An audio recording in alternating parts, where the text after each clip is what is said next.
What's up, fellow age groupies? Welcome to another episode of the Age Groupies podcast. I'm Mike Ergo, and along with my co-host Lindsay Hiking, we're here to talk to you about all things related to endurance sports from an amateur athlete perspective. We talk about how to have fun along the way and stop taking ourselves so seriously all the time. You guys can follow along on Instagram at Age Groupies, join our Age Groupies page on Facebook, and look us up by name, Lindsay Hiking and Mike Ergo on Strava. If you have questions, comments, topic ideas, hit us up. agegroupies@gmail.com. And if you like the show, please leave us a rating and a review on iTunes or wherever you get your podcasts. So you guys, today's episode has nothing to do with triathlon. It has nothing to do with multi-sport, running, biking, or swimming. Lindsay and I decided that we really wanted and needed to talk about what's going on in our country right now, following the death of George Floyd at the hands of the Minneapolis police, specifically the 4 individuals involved. We talk about a lot of things that don't get brought up: systemic racism, what it's like to be black in America, what it's like for black people and white people to have these conversations. And Lindsay was really gracious in expanding on her own experience and her thoughts about the topic. And we engage in some pretty good dialogue. You guys, sometimes this is hard to talk about, but it's important, and we're all better after we engage. So buckle up. You guys are in for a good episode. Let's get to it.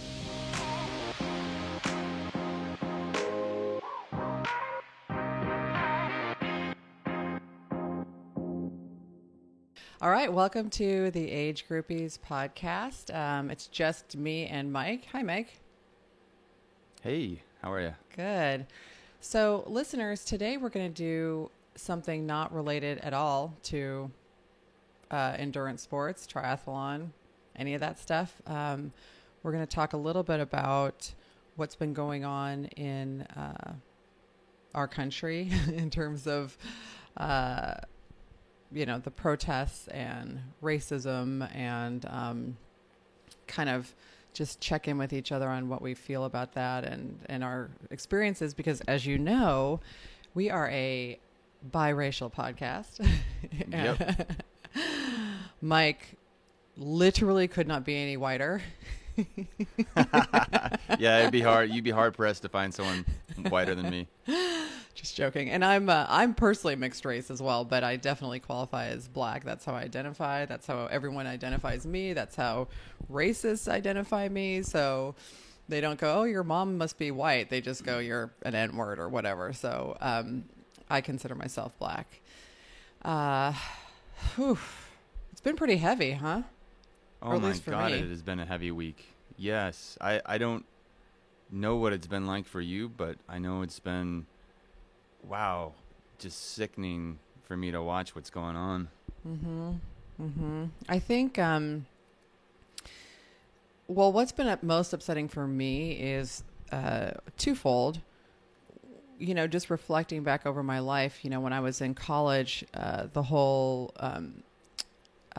thing went down in LA with the riots and Rodney King and 92, right? Yeah, same scenario. It's like, so now here I am, almost 50. I've got 20-something-year-old children, and they're experiencing this, a similar. Now, granted, Rodney King didn't die, but all of the angst around that was about the fact that African Americans were suffering police brutality at a rate that's higher than other, than whites for sure, and most other race groups. And so that same angst is still here because nothing's changed. And it's like, gosh, here I was in college, I'm almost 50, and it's like the same.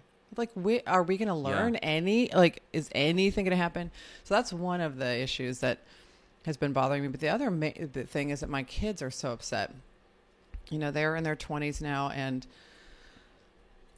for us, when Obama was elected, it was sort of like, I felt like as a society, we had decided during the civil rights movement that we were going to not accept racism. And obviously every African American knows there's a ton of racism. It hasn't really gotten worse. People are like, "Oh my gosh, it's like worse." It's like, no, it's not worse. It's just being filmed. I think that's like I think Will Smith said that, or And so it's like that's the truth of the matter. But I still thought, okay, as a society, we've agreed though, right, that it's not okay. And so Yeah.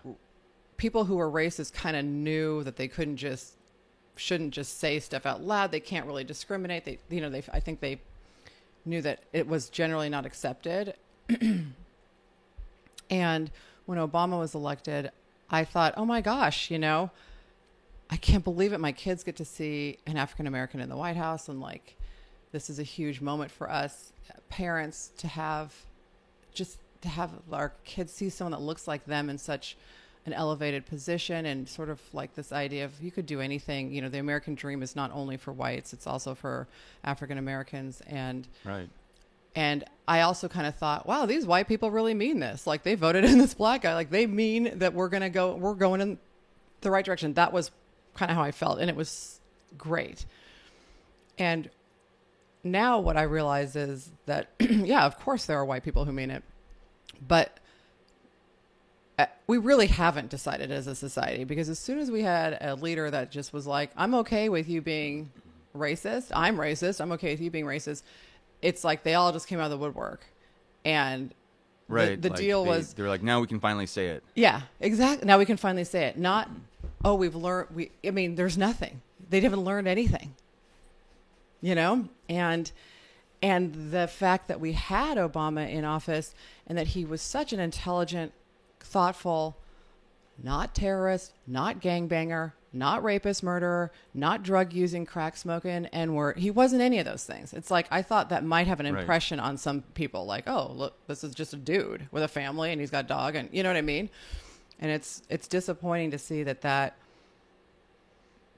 even having a president that was black still didn't humanize us in a lot of people's eyes. Like, we're just people. We're just people like other white people. You know what I mean? Like, we have the same hopes and dreams. We have the same desires for our children. We're the same, except for how our skin looks. And so I've had to spend a lot of time comforting my daughter. She's like beside herself. And on Monday, I finally was like, that's it. We're going for a long hike in the woods. And she was like, I don't want it. I'm like, I don't care. You're coming with me. We're going to get out there and breathe in the redwoods and breathe in the, some calm and positivity, and breathe out some of the negativity. And, she was becoming paralyzed with hurt and fear, and was, becoming incapable of functioning. And I just was saying, you have to keep living your life. I mean, really, the people who are the worst racists in this country would love to see people, African Americans, not live their life, and I said, don't let them win that way. You can do more meaningful things, but don't let them. And she finally, I hauled her for 5.5 miles on trails. Towards the end, she was finally like, I'm exhausted. Okay, I agree. Can we get back in the car now? But yeah, I mean, the bottom line, I think, for African Americans is we're at a point now where we're like, this is just a white problem. Like, we can't fix it for you guys. Good white people have to fix bad white people. We can't behave in any kind of different way or do anything better, or, I've heard all kinds of crap. Blacks need to stop shooting each other. It's like, this is not our problem. I mean, we're on the crap end of the stick, but this is a white problem, because basically white people have a bunch of shitty white people. There's crappy people there's bad black people, there's bad Asians, but none of us are in power. White people are in power. You guys have the most political clout, the most money. That's so. And there's systemic racism in terms of, there's just really nothing racism doesn't touch in this country. How we're treated differently in medical situations, how the prison system, the judicial system works. All of this needs to be fixed, but it needs to basically be fixed by the majority white people who are in power. And we're kind of at a loss as to say, like, how you guys should help us. But we're also at a point where it's like, just thoughts and prayers and posting like, we're with you. It doesn't do anything. It's not going to stop my son from being shot. And I don't know if I've shared before, but my son's like on the spectrum. So he doesn't read social cues really well, but he's a 6'1", dark. He's darker than me because their dad's also black. 6'1", black kid. And he walks everywhere because he likes to walk and he won't drive. He won't learn how to drive. And he's got his headphones in, but really he's just a computer nerd. You know what I mean? Like, he likes to play Fortnite and he's studying accounting. He's not a threat to anybody, but he looks a certain way. He probably has a hoodie on. Do you know what I mean? He's slumped around and walking down the street, and it's because he's a 21-year-old dude. He's just like, listening to his, whatever he's listening to. Mm-hmm. And on top of which, not going to be able to read social cues, right? I am incredibly worried that at some point someone's going to stop him for something or want him to do something, and he won't respond. I mean, you don't even have to really respond inappropriately if you're black to get shot by the cops, but I'm saying he probably won't respond appropriately. He'll be confused, right? And he won't be able to read the situation very well. And that's escalate rather than de-escalate. Exactly. And that's a source of like daily constant fear for me. And so I guess if you are not a minority and you're listening to this podcast and you have kids, just what it's like to be in my shoes is think about if your own child was legitimately in danger of losing their life because of something that was just a part of them that was like nothing they could change, nothing they could do about it. The color of their skin or maybe the color of their hair or whatever. It's like, okay, redheads are just getting shot out in the streets, and it's like your son, if he's just a redhead and he's walking to school or whatever, that's what it's like. Oh, yeah. And that's so I'd burn the world down to stop that from happening. And right. in some ways, I understand why things have escalated in terms of how places are getting burnt or looted.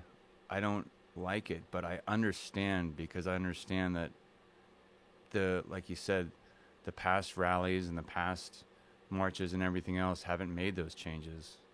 And the other piece of it is, though, I think there's the media could do a better job because there are lots of people who are just trying to peacefully protest, and then there are people who are taking advantage of the situation, to just be criminals. Because of course there are black criminals that are just criminals. I mean that is a fact. Not 1 in 3 black men is a criminal, and that's how many are put in, incarcerated. But there are there are people who, and there's footage of there's white people looting. I mean, there's everyone looting. It's just criminals are being drawn to the situation. Oh, yeah. Even places where there's no protests. Right. Like I think in Fairfield, there was no protests, but a bunch of people looted. Right. It had nothing to do with the protesters being there. They're using the cover of this, and it's such a bummer because it's like every time that there is something major like this and we protest it and we're like, this is, then the criminals come out and use it as cover, and the media basically just lumps us all together. The protesters are rioting and looting. It's like, well, what happened when we tried a peaceful protest? The one that comes to mind most to me is Colin Kaepernick. This is the very subject over which he was taking a knee, and people were freaking out about that. I mean, absolutely. It's like, well, damned if you do and damned if you don't. He wasn't trying to be disrespectful to the military. He was just taking a knee in protest and that wasn't okay. So people lost their minds. People lost their minds, and right. Here's what I see about that. Is if it's all right if I can comment on please. This. I saw a couple things that I noted with that. There was I think he was a kicker on the Seahawks, Nate Boyer, who's also a Green Beret, and then he joined, made it to the NFL. I remember he had a dialogue with Colin Kaepernick about that, and he said, "You know what? I understand that why you're doing this. I'm not going to kneel, but I'll stand beside you while you kneel." Yeah. Because he realized it wasn't about the military or the veterans or service, or the war or anything like that, or it was the platform Colin Kaepernick had, and he used it to do something he believed in. I also understand that it triggers a lot of Gold Star families because the last time they saw a flag was draped over the coffin of their son or daughter. But I don't think these things have to be like just like, I don't think it's, you have to choose a side of, I'm with these people or with these people. I think it's what I see as the fallacy of bifurcation, that you're either for us or against us, that you have to pick a side. And I don't think that's the case. But also, in terms of the military, the Gold Star families, I think, there were people in our leadership that could have framed this in a way that would have made it less triggering. Mm-hmm. This is what your kid died for. Your kid died so that we can have freedom of speech, and that is what Kaepernick's doing. And they also died because this is the country that we're supposed to be able to live out the American dream, and that includes all race groups not being, treated unequally. That they died for equality and freedom. And what Kaepernick was expressing was his freedom to express his opinion and his desire for equality. And that's the very thing that these people were fighting for. And so in a way it's together. And then the other piece of it is that I saw it, I don't know what channel I saw it on, but there was a news, probably NPR, but there was a news story about how the teams used to stay inside the locker room until after the national anthem. They only did that. Then they'd run out. 2009, I think. Mm-hmm. Yeah. Yeah. So we're talking between 2000. So it changed in 2009, and Kaepernick was taking a knee less than a decade later, and they're going, "Oh, he's, he's being, he's not a patriot. He's this and that." But the truth is, they weren't all standing in the locker room. They were just getting ready beforehand. Yeah, it's a false narrative. Right. Yes, and there we could have had leadership that would have put out the message there of like, we get it, we feel what he's saying, and we understand it, and this is what makes this country great, that you can actually express that. Like, you can be a member of a race group that is sort of disenfranchised in this country, but the whole American experiment is that you can then have the freedom to speak up, even though you're part of that minority group. Mm-hmm. And the message we got as African Americans is, no, you can't speak up, not even peacefully. So then why not burn the whole thing down? You know what I mean? Like, that's kind of... Yeah. Not at the Oscars, not at the NFL, not at the 68 Olympics. Yeah. So all of these places is unacceptable to do this peacefully. Right. So I think there are criminals for sure starting looting and rioting. And then there's also, I think, some angry, younger, mostly men, young men who are like, hey, we tried to get attention. Mm-hmm.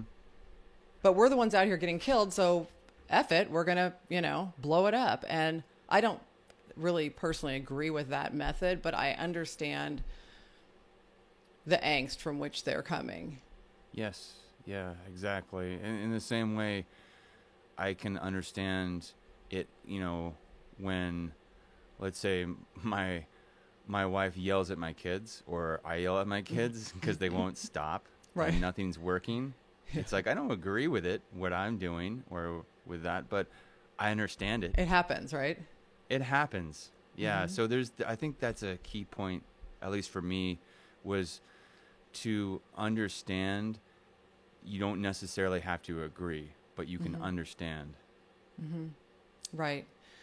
So it's a huge, big mess. But I wanted to ask you, because you had posted something on Facebook about, did you watch a video saying an uncomfortable conversation? Uncomfortable conversations with white people, yeah. It was by a man named Emmanuel, and it was interesting to see. Tell me about it, because I didn't watch it, but I'd like to hear it, because you said it made you, you're like, it was uncomfortable, but it was good to see. Yeah. Let me jog my memory, because I've been doing a deep dive into this right now, and I just finished a documentary called The 13th. Yes, my friend Corinne told me about it yesterday on our bike ride. She just watched it the night before. Yeah. I just listened to the summary. It's like a Cliff Notes version of an audio book called White Fragility. So I'm trying to. I'll probably mix some of these up. Oh, that's all right. That's all right. But what I've taken from it is that one of the things he talked about is that, why are black people so mad? Because slavery has been over, and the civil rights movement, pass a lot of legislation. You know, African Americans can vote, all these things. And he talked about, okay, well, black people became free, but for hundreds of years they were enslaved.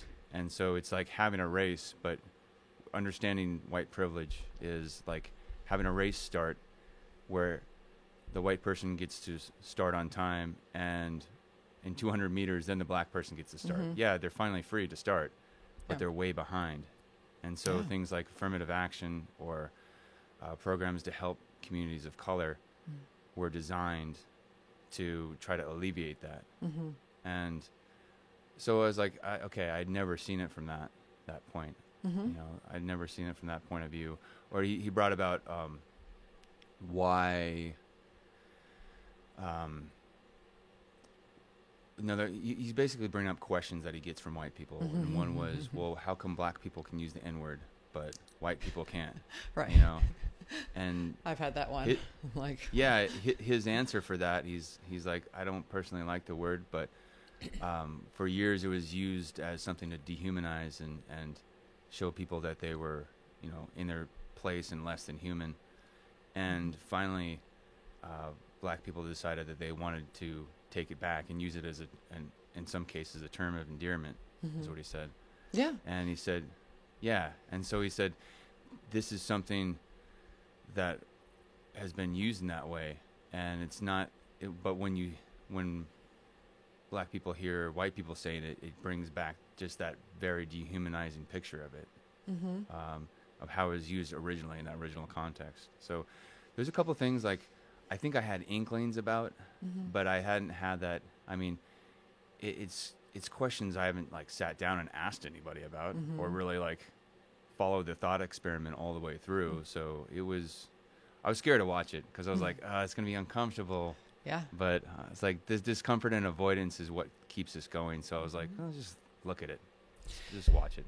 So there is a workbook that if you want to be really uncomfortable, my friends Amy and Corinne, who've been on the show before, I ride with them pretty regularly. And a few weeks ago, before this all went down, but after the thing with Ahmaud went running and, you know, being killed while he was running, after that, before this thing, I mean, there was like a 2-week window or something between, you know, the arrest for that and the so we were riding and they said to me, they're like, hey, we're doing this workbook. They kind of approached me a little bit like, I don't know, shyly or whatever. And I'm like, okay, we're doing a workbook. What workbook?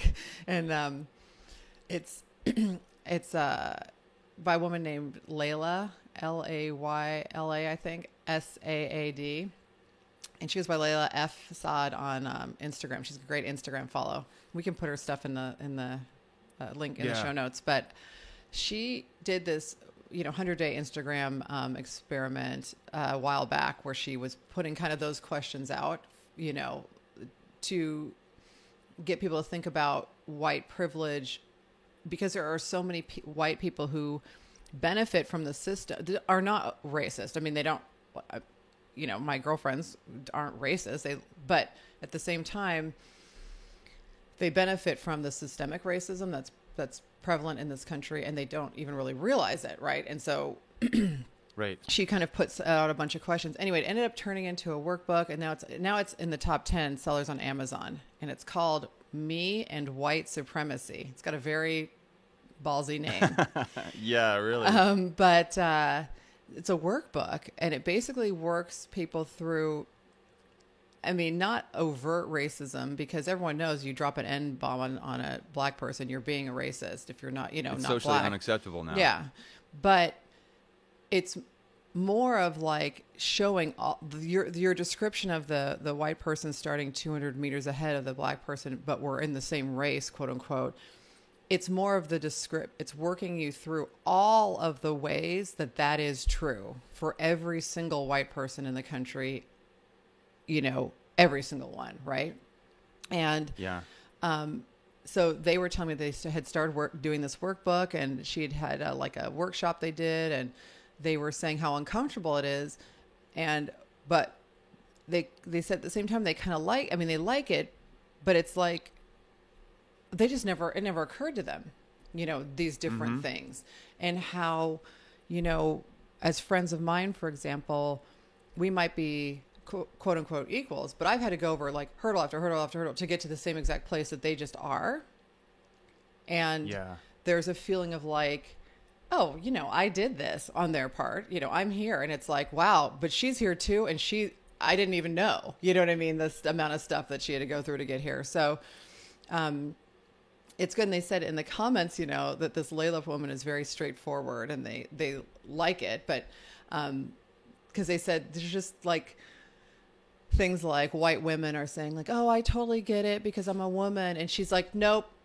If that's what you think, you don't understand, because in this country, a black man has less, you know, privilege than a white woman. And so yes, women have a struggle, but it's not the same. It's not the same thing. And she's like, breaks it down. And her point was kind of the same thing I was saying, which is like, white people have to fix this. But the starting point of fixing this is for people to realize all the ways that they have an advantage so that it can be made equal. Because when we had the civil rights movement, it's like, okay, well, blacks can vote now, blacks can do this, that. Okay. But there's all this like systemic things that continue to keep us down. For example, in that documentary, The 13th, you know, they're talking about how that line is written into the 13th Amendment about allowing prisoners, people who are incarcerated, to do work. And it's like the slave owners were like, well, we need someone to do cheap labor. Well, we're going to write a thing into the Constitution that allows us to make people who are incarcerated do labor. Well, guess who now is incarcerated at a rate way higher than other race groups? Yeah. But we know statistically we don't commit crimes or use drugs at a higher rate than other race groups. I believe the stats. I remember.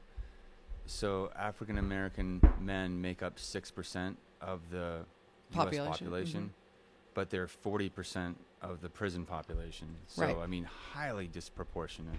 So we're still slaves, essentially. I mean, and that's basically, and that's the kind of systemic thing that needs to be fixed by those in power. And those in power are white, and they're benefiting from it, even if they aren't consciously aware of it. And they would never say, like, I don't like black people. You know, they're still benefit. And so I think that's why we've seen a lot of, not as much progress as we'd like to see, as there hasn't been until now an acknowledgement that it's not just don't say nigger. It's don't say, you know, it's let's stop incarcerating, you know, black people unnecessarily. Like, it should carry the same weight, whatever crime it is, you know, not based on color. Like, and I don't know how we do that, but maybe we don't have the defendant sitting in front of the jury. Like, maybe they just can't see who it is and they can just know the details because, you know, I think people should be punished for their crimes. So I'm not someone who's like, I don't think anyone should be punished, but I do. But I just want my people to be punished at the same rate as white people. You know, that's pretty reasonable. And that's what the Black Lives Matter movement is about, is not giving us extra. It's like, I just want the same serving on my plate as you have. I don't want more. I don't want to take it away from you. I just want the same. Yes. That I can understand that. It's not hard to understand, but it is very hard for some people to understand. You know what I mean? I've had a lot of uncomfortable conversations with white friends about this. All lives matter.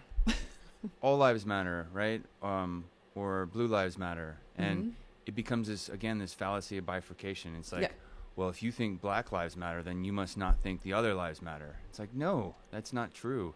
Right. But we're calling attention to a problem that is, you know, we're calling attention to systemic racism. We're calling attention to a problem that is disproportionately higher than it is in other races and other classes. Because the truth is, the Black Lives Matter movement is really about all lives matter. All lives matter, which means Black lives matter as much as other lives. And that's what we're trying to say. Yes. You know what I mean? And blue lives matter. All lives matter. But the problem is, all lives being white and blue lives are mattering more at a, you know what I mean? And at a rate that it's like, your average black guy couldn't put his knee on someone's throat and kill him in front of people on video and not immediately be arrested. And you know what I mean? It's like, or imagine the Second Amendment, you know, open carry protesters. Imagine if they were black. You can't imagine that. You Dave literally Chappelle's cannot. most recent stand-up talks about that. He's like, black people, we have to fix this for white people. All we got to do is let's all go get guns and let's all open carry. And immediately gun violence will, law after law would be put Yeah. in. I cried laughing so hard at his latest special. Oh my gosh, he's that was a good crazy. one. And I thought about the Black Lives Matter. I was thinking about this morning, and it's almost there's a parallel with, we talk about end veteran suicide, and if we were taking the same counter stance to that, it's like, well, what's wrong with all suicides? Shouldn't we stop all suicides? And it's like, yeah, of course we should, but we're calling attention to something that's disproportionately higher in this area. Right. Because they served our country. Now there's a disproportionate rate of suicide, and we have a duty to address this. That's all anyone's saying. It's like, we're supposed to be a country of equality. If there is an inequality somewhere, we have a duty to address it. Be it veterans. I mean, veterans have been crapped on repeatedly over history, and I don't think that's any more right than it is to do this to minorities or women or whatever. I mean, I just don't want it for anybody. And right now we're trying to address the issue with black community because we've had so little movement. Why do you think that right now is, I have my own theories, but why do you think right now it's escalated so much? Whereas we've had past deaths, like Eric Gardner, Trayvon Martin. There's a ton of them. Too many to count. Mm-hmm. But why do you think right now this is erupted in such widespread support and protest? Well, I'm wondering if the SIP has something to do with it, because I feel like people are sitting at home and they're less... the shelter in place. Yeah, the shelter in place. They're less distracted. And they may We don't have sports. Right. There's no sport. They may just be seeing social media, and it's like when you see a video of a guy being killed in front of you and he's calling out for his mom, and bystanders are telling the cops, don't, the guy's dying. It's like, if you were watching baseball instead, you might miss it. And then you might just be like, oh, that guy was a criminal. But if you watch the video, then you go, he was already handcuffed. You don't need to do this. He was already handcuffed. We all have agreed that there's a way for police to handle any kind of arrest. And the guy, once he's neutralized, you don't need to choke him out. That. We've all agreed that. So if you see the video, you might be like, what? And maybe this is somebody who wouldn't have seen the video if he wasn't stuck at home with no, I'm no other distractions. It's almost impossible to look away from this. Mm-hmm. And then also, with the advent of smartphones, whatever, we are starting to see more and more and more. And people are like, so every other week we're going to see a video of someone getting killed now? And I think it was happening before, but it wasn't being videotaped. Or videotaped. What am I, what is it, 84? We've got a camcorder. It wasn't on our VHS. Yeah. It wasn't being recorded. And yeah. So I don't know. That, and also young people like my daughter's age group, they're over this crap. They're over all of this junk that the older generations, including myself, have put into play. They're tired of it.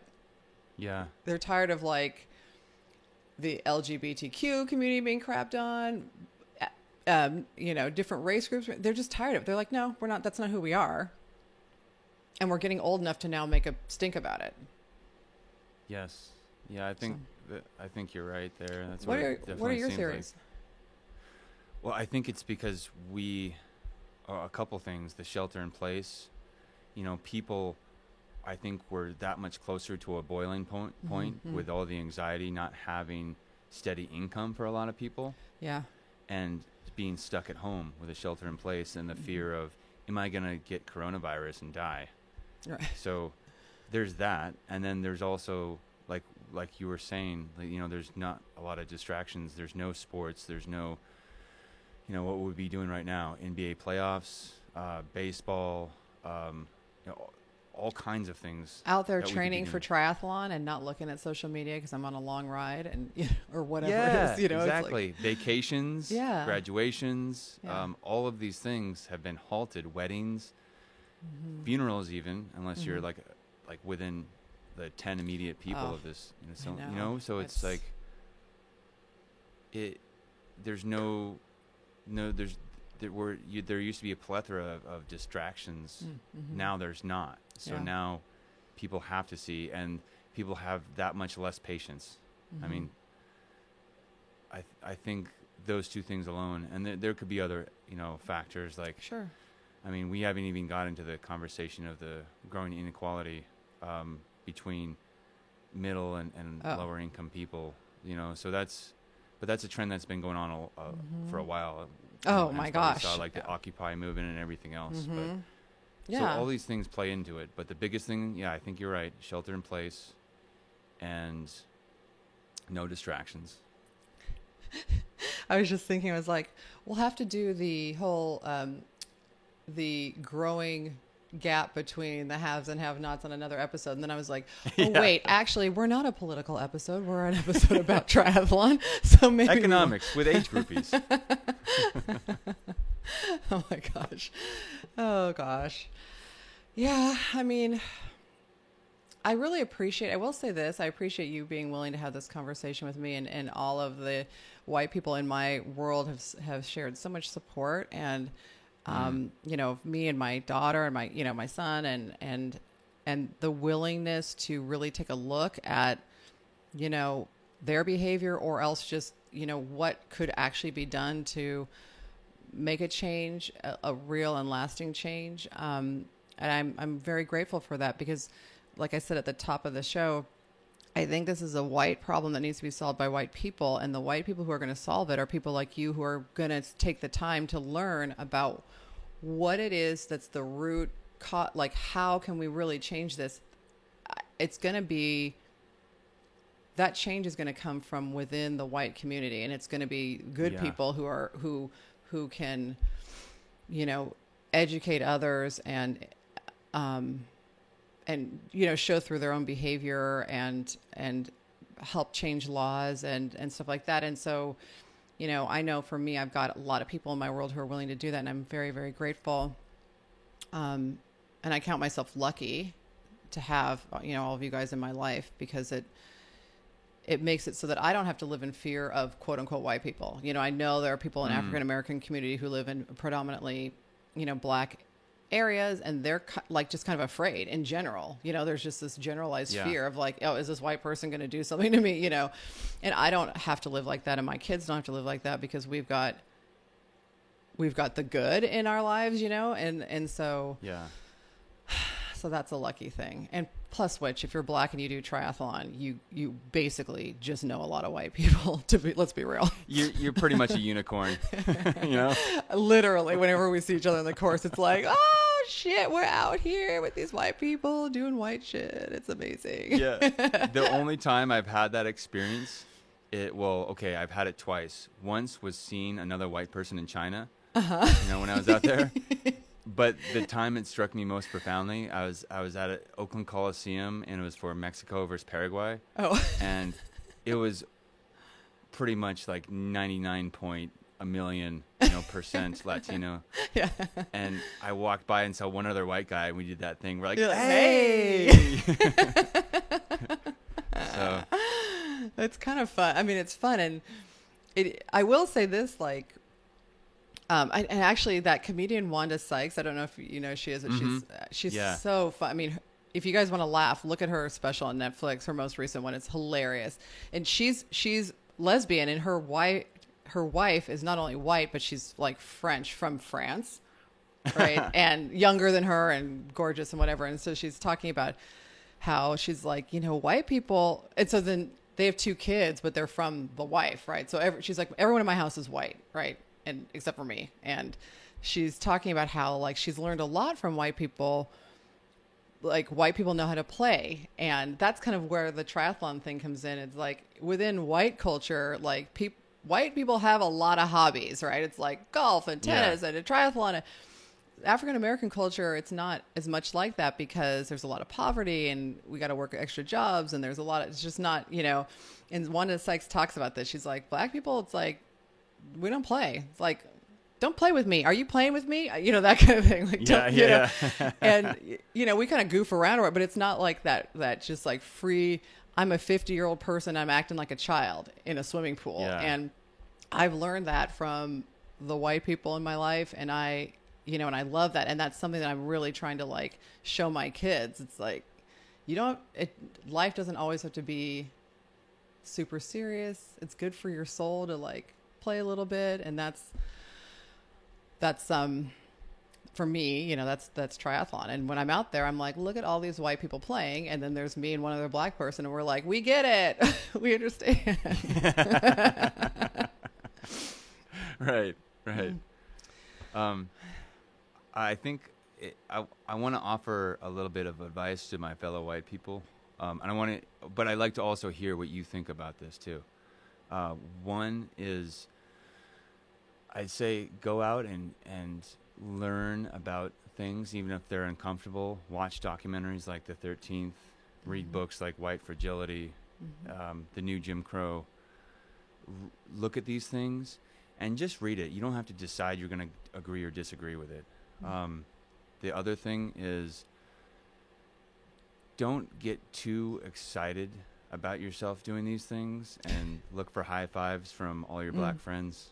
I think, you know, everybody's under a lot of stress right now, but I got to imagine people from communities of color are under a lot of stress. So let's not get too excited about, you know, this research we're doing. You know what? I have nothing to add to that. That was perfect. And that is one of the most insightful things I think you could have said. There is a lot of that, like, hey, I'm a white person and I've got your back. And it's like, okay, cool. Yeah. Like on Instagram for a day.